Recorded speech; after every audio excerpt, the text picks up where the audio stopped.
Hola, buen día. Esta es la asignatura de robótica. El proyecto que hemos elegido es el proyecto de robot serial N2 de Epson. Los integrales son Sebastián Raúl Arias Botero. Y Santiago Felipe Castaño López. y Juan Camilo Novo. Bueno, empezamos inicialmente eh, en la cinética directa, donde tenemos un modelo geométrico y se va a llamar serial N2. ¿Sí? En este punto debemos tener en cuenta la descripción o hacer una descripción gráfica breve del robot según los parámetros de Navier-Hartenberg, donde se definen las trayectorias de los ejes Z y X. No es necesario tener la trayectoria de los ejes Y, ya que esos ejes se asumen por la ley de la mano derecha, ¿cierto? Acá, como vemos, tenemos los ejes de rotación eh, en azul, que son los ejes Z. Todos los ejes que tenemos en el robot son de rotación, o sea, todos los puntos de rotación siempre van a ser los ejes Z. Y los ejes X siempre van a ser perpendiculares con respecto a ZJ con ZJ-1. Acá pues tenemos una breve descripción. Eh, eh, Acá abajo tenemos también una figura donde nos representa las distancias que tienen los brazos y los puntos de rotación en frontales y laterales. Bueno, acá ya teniendo bien definidas las trayectorias de los ejes Z y X, eh, lo que vamos a hacer es tener los parámetros según la tabla, teniendo en cuenta los puntos o los grados de libertad, que en este caso este robot tiene 6, ¿sí? Y tomamos referencia de valores de el ángulo θ con respecto a J, distancia con respecto a J, A con respecto a J y alfa con respecto a J. ¿Qué significa cada uno? Brevemente, el θ con respecto a J es el ángulo que existe del eje de X sub 0 al eje X1 respecto al eje Z. Bueno, en DJ lo que es la distancia desde el origen del sistema de coordenadas 0 hasta la intersección de ZJ-1 con XJ a lo largo del eje ZJ-1, considerando el sentido de giro. La J es la distancia desde la intersección de ZJ-1 con XJ hasta el origen del sistema de coordenadas 1 a lo largo del eje XJ, considerando el sentido de giro. Y alfa es el ángulo que existe de eje ZJ-1 al eje ZJ con respecto al eje de XJ. ¿Sí? Es el ángulo que se necesita para que Z sea lineal o J-1 sea lineal con ZJ.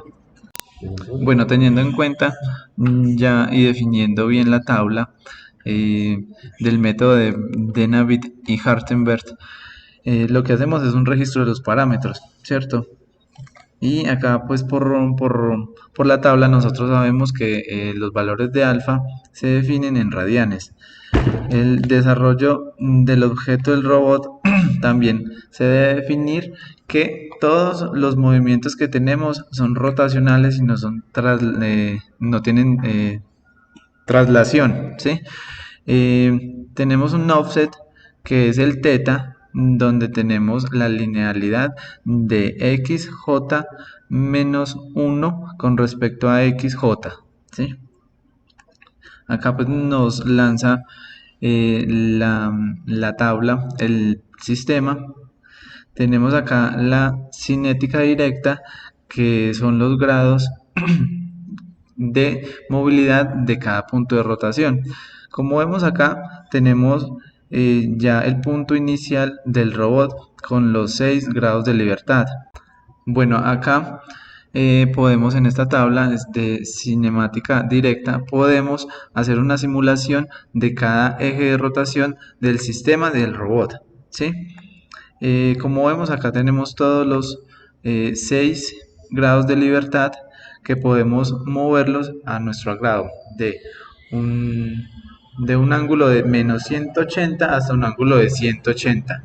Haciendo un ejemplo de cada eje de rotación, vamos a mover el eje de rotación 0 a un grado de menos 180. Esto quiere decir que se va a mover 180 grados con respecto al primer punto de rotación. En el segundo punto de rotación lo que podemos ver es claramente un movimiento. En el tercero vemos que también se mueve con respecto al ángulo que nosotros deseemos, es decir, cada punto de giro de rotación lo podemos modificar manualmente. Inicialmente pues estamos en el punto 0, quiere decir que es el punto inicial donde empezamos nuestro robot. Bueno, profe, como explicaba anteriormente mi compañero Santiago, pues ya se han definido muchos parámetros de la posición de los ejes del robot. Entonces, pues tenemos las mismas gráficas, tenemos los mismos parámetros, ¿cierto? Y las mismas tablas, y las mismas distancias, y las mismas A. Entonces, ¿qué es lo que empieza a cambiar en la parte inversa, en la cinemática inversa del robot? Entonces, el problema inverso siempre se tiene que tener un vector R. ¿Para qué? ¿Para qué? Para tener como fin los 3 ejes y 3 ángulos. Nosotros pues acá los estamos definiendo como X, Y y Z, los ejes de rotación, con estos parámetros iniciales. De acá pues ya se desprenden los ángulos Nova, Chevis, Santi, y pues con esta parte en radianes para que nos haga la transformación como tal. Bueno, la solución del problema usa una Q. Esta Q se pone en serial para poder identificar dónde se encuentra la base. Como en la directa partíamos de la base del robot hasta la punta de la herramienta, entonces lo que se hace es la inversa a esta. ¿Esto cómo se hace? Se expresa un vector R, como lo inicié anteriormente, en una forma de matriz, ¿cierto? De transformación homogénea con una herramienta. Esta herramienta que nos permite decir hasta dónde va el X, hasta dónde va el Y y hasta dónde va el Z. La solución inversa utiliza el método Incke sobre un robot. El método es una optimización. La máscara Max es necesaria para indicar que no se tiene el control sobre los grados de libertad de la herramienta, marcados con 0. El robot serían los giros alrededor del eje X y Y. La salida del vector sería una Q, como lo dije anteriormente, con una parte teta y con los 3 ángulos y con la transformada, con las variables de la junta, el desplazamiento y los ángulos requeridos de los motores para alcanzar la posición y la orientación esperada. Entonces, como nosotros ubicamos este robot de tal manera que pues el que nos va a dar acá, él nos va a dar los ejes de coordenadas con los parámetros que lo pusimos acá, en el X en 270, en el Y menos 10 y en el Z 90, ¿cierto? Con estos grados como tal de Dermin y Hartmann. Entonces, ¿qué pasa? Cuando damos esta solución, pues el programa por dentro de su lógica empieza a tener esa posición inicial. Ya como tal, ahí ya quedaría la trayectoria inversa. Nos está indicando pues, que va a quedar en esta posición como se muestra en pantalla.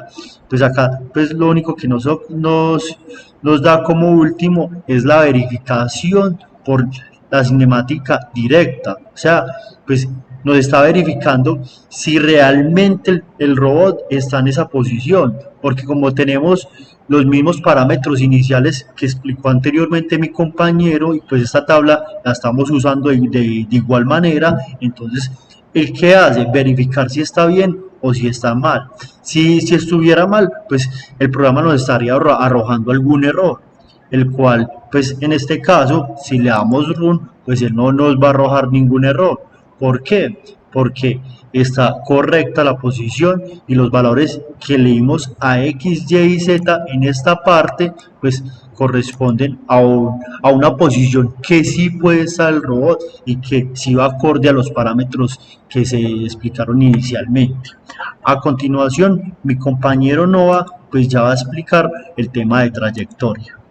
Hola, mi nombre es Juan Camilo Nova. Bueno, como ya explicaron mis anteriores compañeros, tenemos los mismos parámetros. Entonces yo voy a explicar la parte, voy a exponer la parte de trayectoria. Entonces tenemos un modelo cinemático del robot, es como un objeto. Eso quiere decir que tenemos un vector inicial y un vector final en los tres ejes y un ángulo θ, donde el vector lo llamamos R, donde R es el vector de posición. Y tenemos un vector Q, que es un vector de variables de juntas, que corresponden a R por pi. Ahora vamos a tener los valores iniciales de la posición del robot. Y también vamos a definir las variables de junta con el fin de resolver el problema inverso. Bueno, en cuanto a la evaluación inversa, pues ¿cómo lo hacemos? Entonces, teniendo una posición inicial y una posición final, con sus tres ejes y sus tres ángulos, ¿cierto? Con valores que nos permiten el movimiento correcto del robot para que no haya ningún choque, cumpliendo con lo establecido en lo visto en clase y por medio del uso de los segmentos de velocidad constante. Bueno, por eso en la simulación del robot tenemos un inicio, digámoslo que suave, y a medida que genera potencia los motores, se va aumentando, bueno, tenemos una velocidad ya constante. También tenemos la parte de aplicar las máscaras, entonces se aplica una máscara que nos permita tener el desplazamiento deseado que nosotros queramos hacer. Entonces, pues se necesita para resolver. Se tiene también un vector de tiempo que muestra los frames o los fotogramas de la posición, ¿cierto? Y también se crea una matriz T que integra las dos transformadas inicial y final. Bueno, y continuando, tenemos la simulación del movimiento del robot, el cual nos va a generar el movimiento, y si hay alguna colisión, el programa nos va a arrojar un error. Bueno, como aquí vemos, pues el robot hace un movimiento muy suave y muy, digamos, que no brusco. Y eso es lo que el profesor pues nos decía en algún momento y lo que nos pedía que fueran unas velocidades constantes. Entonces, como esa velocidad es constante, el movimiento del robot va a ser muy fluido.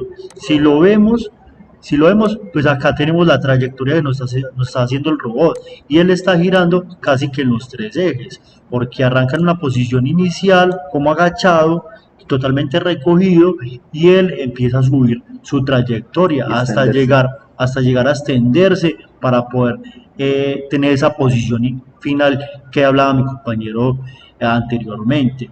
Cuando a veces se le dan unos valores muy elevados, pues nos arroja un error porque él no va a poder tener ese desplazamiento. Lo mismo si son valores muy pequeños o ángulos que no se puedan simular. Entonces, aquí queda pues demostrada la trayectoria del robot y todo lo que pues se hace en la programación del mismo. Quedamos pues atentos a cualquier duda, profesor.